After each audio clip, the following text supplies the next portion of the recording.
अभिमन्यु चौंक कर इधर उधर देखने लगा। तभी रंग बिरंगी किरणों के साथ एक सुंदर स्त्री तालाब के बाहर निकल आई। अभिमन्यु बगैर देरी किए हुए तुरंत तालाब के अंदर कूद गया। एक खंडहर के अंदर पाया, जहां उसके चारों भाई एक पिंजरे में कैद थे और एक शैतान की मूर्ति सीना ताने वहां रखी हुई थी। तभी वही सुंदर स्त्री रंग बिरंगी किरणों के साथ अभिमन्यु के सामने आ गई।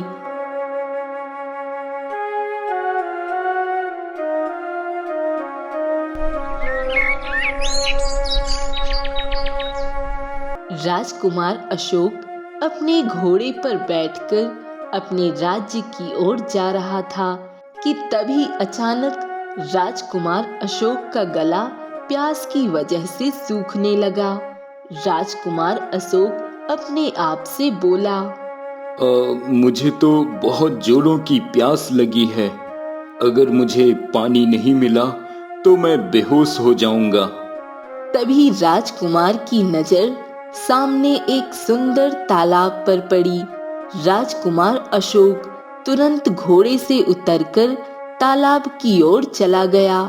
वह तालाब का पानी पीने ही वाला था कि तभी उसके कानों में एक स्त्री की आवाज टकराई। तुम इस तालाब का पानी नहीं पी सकते, राजकुमार अशोक। आवाज सुनकर राजकुमार अशोक इधर उधर देखने लगा, मगर उसे सन्नाटे के अलावा कुछ भी नजर नहीं आया। राजकुमार अशोक दोबारा तालाब का पानी पीने ही वाला था कि तभी रंग बिरंगी किरणों के साथ उस तालाब के अंदर से एक सुंदर स्त्री बाहर निकल आकर खड़ी हो गई। राजकुमार अशोक उसकी ओर देखकर बोला, कौन हो तुम? यह तालाब मेरा है राजकुमार अशोक। तुम इस तालाब का पानी नहीं पी सकते। लेकिन यह तालाब मेरे राज्य के अधीन आता है, इसलिए इस पर मेरा उतना ही अधिकार है जितना तुम्हारा अधिकार है। तुम भी अपने 3 भाइयों की तरह बहुत ज्यादा जिद्दी निकले और मूर्ख भी।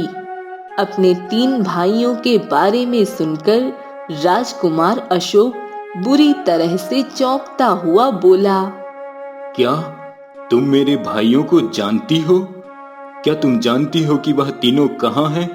मैं उन तीनों को ही तलाशने के लिए निकला हूँ। राजकुमार अशोक ने इतना कहा ही था कि तभी उस सुंदर स्त्री की आंखों से नीले रंग की किरणें निकलने लगी। अगले ही पल राजकुमार वहां से गायब हो गया। अगले दिन राजा विक्रम अपने महल में चिंतित अवस्था में टहल रहा था कि तभी वहां पर उनके मंत्री बलदेव सिंह आ पहुंचा और राजा की ओर देखकर बोला, क्या हुआ महाराज? आपके चेहरे पर यह चिंता की लकीरें कैसी झलक रही हैं? मंत्री जी, अशोक को अब तक आ जाना चाहिए था, लेकिन वह अभी तक नहीं लौटा। मुझे डर है कि कहीं वह मेरे और तीनों बेटों की तरह गायब तो नहीं हो गया। राजा विक्रम की बात सुनकर मंत्री बलदेव के चेहरे पर भी चिंता की लकीरें झलकने लगी। तभी वहां पर राजा विक्रम का एक गुप्तचर आ पहुंचा। राजा विक्रम उसकी ओर देखकर बोला, क्या सूचना लाए हो?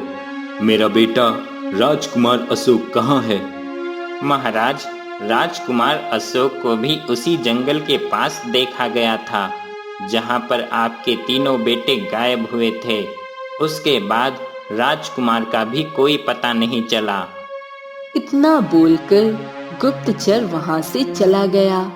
गुप्तचर की बात सुनकर राजा विक्रम चिंतित अवस्था में अपनी पत्नी रुक्मणी के कक्ष में पहुंच गया और अपनी पत्नी रुक्मणी से बोला, रुक्मणी, हमारा चौथा बेटा राजकुमार अशोक भी उसी जंगल के पास जाकर लापता हो गया है जहां पर हमारे तीनों बेटे लापता हुए थे। यह सुनकर रुक्मणी बुरी तरह से घबराते हुए बोली, यह आप क्या कह रहे हैं? राजकुमार अशोक भी गायब हो गया?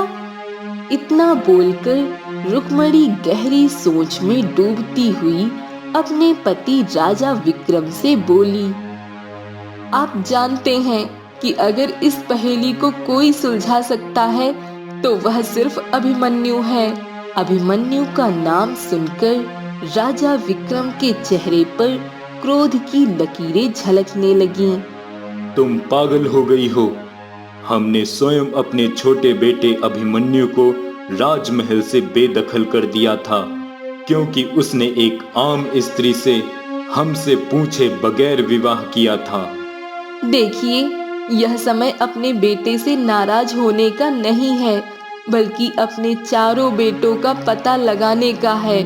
और आप जानते हैं कि अभिमन्यु में वह कौशल है, वह वीरता है, और वह हमारे चारों बेटों से सबसे ज्यादा बुद्धिमान भी वही है। सिर्फ अभिमन्यु ही हमारी मदद कर सकता है। चलिए आप मेरे साथ, मैं जानती हूँ कि वह इस समय कहाँ रह रहा है। कुछ देर बाद रानी रुक्मणी राजा विक्रम के साथ जंगल में बनी हुई एक झोपड़ी के अंदर खड़ी हुई थी, जहाँ अभिमन्यु अपनी पत्नी नीलम के साथ बैठा हुआ था। अपने पिता को देखकर अभिमन्यु चौंकता हुआ बोला, क्या हुआ पिताजी? आपने यहाँ आने का कष्ट क्यों किया? आप मुझे राजमहल बुला लेते। और माँ, आपके चेहरे पर यह उदासी कैसी? रुक्मणी अपने बेटे को सारी घटना बताती हुई बोली, तुम्हारे 3 भाई तो महीनों से लापता थे। तुम्हारा चौथा भाई अशोक भी उसी जंगल में जाकर लापता हो गया। अगर ऐसी बात थी तो आपने मुझे पहले क्यों नहीं बताया? इतना बोलकर अभिमन्यु अपने पिता की ओर देखकर बोला, आप चिंता मत कीजिए पिताजी, मैं अपने चारों भाइयों को वापस ले आऊंगा। इतना बोलकर अभिमन्यु झोपड़ी के बाहर निकल गया। अभिमन्यु अपने घोड़े पर बैठकर सीधा घने जंगलों में एक पेड़ के नीचे बैठे हुए एक साधु के पास चला गया। अभिमन्यु को देखकर साधु मुस्कुराते हुए बोले, राजा विक्रम का पुत्र स्वयं चलकर मेरे पास आया है, तो जरूर कोई खास बात होगी। अभिमन्यु सारी घटना साधु को बताते हुए बोला, इसीलिए सबसे पहले मैं आपके पास आया हूँ साधु महाराज। आप ज्ञानी साधु हैं और दिव्य शक्तियों के मालिक भी हैं। साधु महाराज, आखिर मेरे भाइयों के लापता होने का क्या रहस्य है? क्या वो जीवित भी हैं या नहीं? अभिमन्यु की बात सुनकर साधु ने अपनी आंखें बंद कर ली। कुछ देर बाद वह आंखें खोलकर अभिमन्यु की ओर देखकर बोला, तुम्हारे भाई जीवित हैं। साधु महाराज, तो फिर मुझे बताइए वह कहाँ हैं और उनके गायब होने का क्या रहस्य है? इस रहस्य का पता तुम्हें स्वयं लगाना होगा अभिमन्यु। हाँ, मैं इस रहस्य का पता लगाने की तुम्हारी कुछ मदद जरूर कर सकता हूँ। मैं कुछ समझा नहीं। तुम्हें उस जंगल में जाना होगा जहाँ पर तुम्हारे भाई लापता हुए हैं। वहाँ पर तुम्हें एक बहुत ही सुंदर तालाब मिलेगा। जैसे ही तुम उस तालाब का पानी पीने की कोशिश करोगे तो तुम्हें कोई तालाब का पानी पीने से रोकेगी। जैसे ही वह तालाब का पानी पीने के लिए तुम्हें रोके, तुम्हें बगैर देरी किए हुए तालाब के अंदर कूद जाना है, जिसके बाद सारे रहस्य तुम्हारे सामने आ जाएंगे। इतना बोलकर साधु एक सोने का खंजर अभिमन्यु के हाथ में पकड़ाते हुए रहस्यमयी अंदाज में बोले, यह सोने का अभिमंत्रित खंजर तुम्हारी मदद करेगा और समय आने पर यह स्वयं बताएगा कि तुम्हें इसका उपयोग कहाँ करना है। अभिमन्यु खंजर लेकर सीधा उसी जंगल की ओर निकल गया जहाँ पर उसके चारों भाई लापता हुए थे। कुछ ही देर में अभिमन्यु एक सुंदर तालाब के सामने खड़ा हुआ था। अभिमन्यु उस तालाब की ओर देखकर अपने आप से बोला, लगता है यही वह तालाब है जिसके बारे में साधु महाराज ने मुझे बताया था। इतना बोलकर अभिमन्यु अपने घोड़े से उतरकर उस तालाब की ओर चला गया। वह तालाब का पानी पीने ही वाला था कि तभी उसके कानों में एक स्त्री की आवाज टकराई। तुम इस तालाब का पानी नहीं पी सकते हो राजकुमार। अभिमन्यु चौंककर इधर उधर देखने लगा। तभी रंग बिरंगी किरणों के साथ एक सुंदर स्त्री तालाब के बाहर निकल आई। अभिमन्यु बगैर देरी किए हुए तुरंत तालाब के अंदर कूद गया।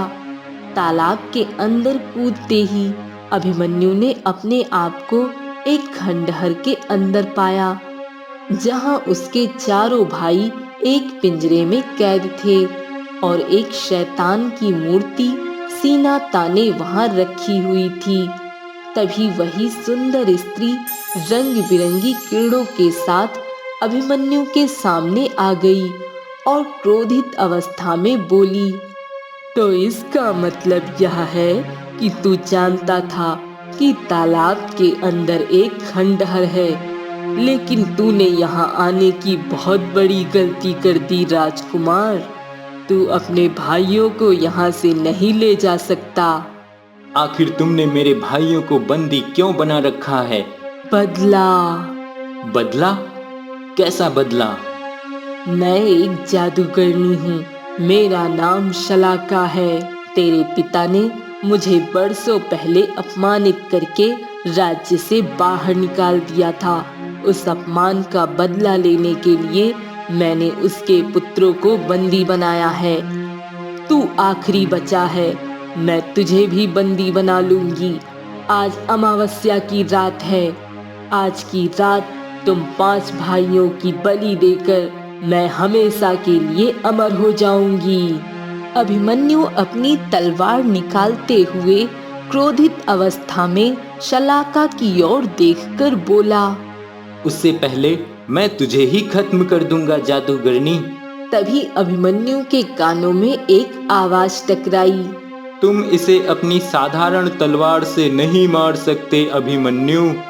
अभिमन्यु ने देखा कि आवाज खंजर से आ रही थी। तभी खंजर से दूसरी आवाज आई, इस खंजर को तुरंत इस मूर्ति के ऊपर फेंक दो। मूर्ति के टूटते ही इस जादूगरनी की जादुई शक्तियां समाप्त हो जाएंगी। अभिमन्यु ने बड़ी फुर्ती से उस मूर्ति की ओर फेंक दिया। अचानक एक तेज धमाके के साथ अभिमन्यु और उसके चारों भाइयों ने स्वयं को तालाब के बाहर पाया। अभिमन्यु ने देखा कि वो सुंदर स्त्री बेहोश पड़ी हुई थी। अभिमन्यु उसे बेहोशी की हालत में ही राजमहल ले आया। उस स्त्री को देखकर राजा विक्रम बुरी तरह से चौंकते हुए अभिमन्यु की ओर देखकर बोला, यह तो जादूगरनी शलाका है, जिसे मैंने वर्षों पहले अपने राज्य से धक्के देकर बाहर निकाल दिया था। पिताजी, इसी जादूगरनी ने ही मेरे भाइयों को बंदी बना रखा था। तभी शलाका को होश आ गया। राजा विक्रम क्रोधित अवस्था में अपने सैनिकों की ओर देखकर बोला, गिरफ्तार कर लो इसको और डाल दो कारागार में। आज से ये हमेशा जीवन भर कारागार में ही कैद रहेगी। राजा विक्रम ने शलाका को कारागार में बंद करवा दिया और अपने बेटे अभिमन्यु की ओर देखकर बोला, मुझे क्षमा कर दो बेटा। मैं तुम्हारी एक मामूली गलती की वजह से तुम्हें राजमहल से बाहर निकाल दिया था। जो काम कोई नहीं कर सका वो तुमने कर दिखाया। तुम अपने चारों भाइयों को जीवित वापस ले आए। मैं तुम्हें इस राज्य का आने वाला राजा घोषित करता हूँ। यह सुनकर अभिमन्यु खुश हो गया और उस दिन के बाद अभिमन्यु अपनी पत्नी के साथ राजमहल में रहने लगा। और इसी तरह के वीडियो को देखने के लिए आप हमारे चैनल को लाइक करें, कमेंट करें, शेयर करें और सब्सक्राइब करना ना भूलें। धन्यवाद।